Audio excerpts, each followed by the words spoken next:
Hi, my name is Rodolfo, and I'm here to talk about diabetes. So, according to the American Diabetes Association, 30.3 million Americans were diagnosed with diabetes in 2015. So, of these people, 7.2 million were undiagnosed.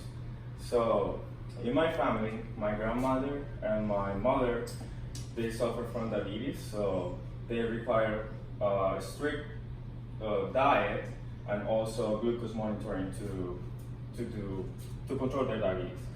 So today I'm here to discuss what diabetes is, what type of diabetes are, the causes of diabetes, what are the signs and symptoms, and the treatments available for diabetes.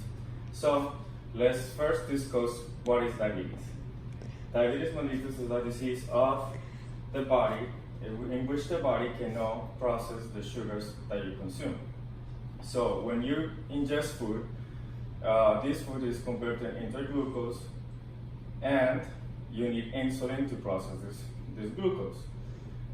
Insulin is a hormone that is produced by the pancreas, which is an organ very important for the body.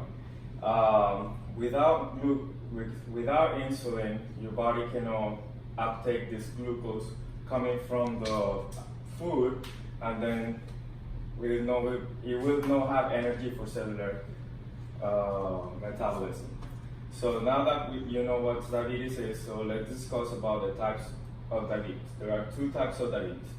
We have diabetes type 1, which is also known as diabetes insulin-dependent diabetes. In this case, the person does not produce any insulin, so the pancreas doesn't work well. In type 2 diabetes, the person produces insulin, but this insulin doesn't work. So it means you have a right amount of insulin, but the cells of the body are not able to process this insulin well. So next, what are the causes of diabetes? According to Cleveland Clinic Hospital, there is not a single cause of diabetes. There are factors that contribute to diabetes, but not a cause.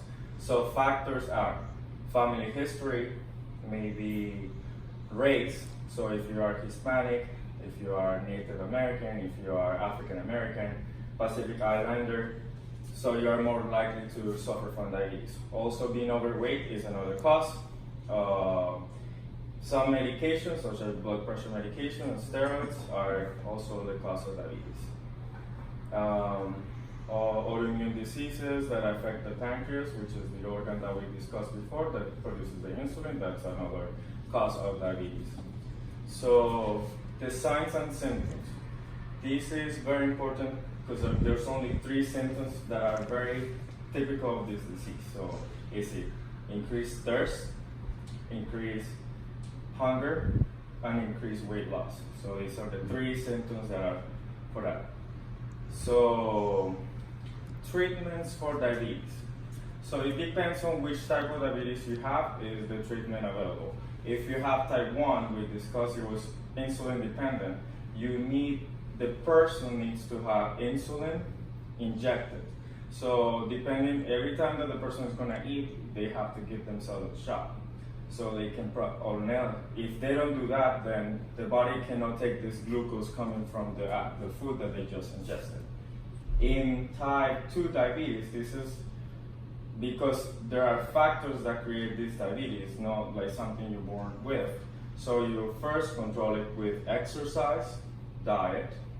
If it doesn't work at the beginning, so the person may take a pill called metformin to control. That's together with the exercise and the diet. In some cases, the blood sugar cannot be controlled just by those 2, so they have to start this person in insulin shots. Okay? So even though this disease is becoming more prevalent in America, the best thing to do is to recognize the signs and symptoms so you can get treated fast. Okay, I hope this information help you and your family or any person that you know to be diagnosed fast with diabetes. Okay? Oh, that's very informative.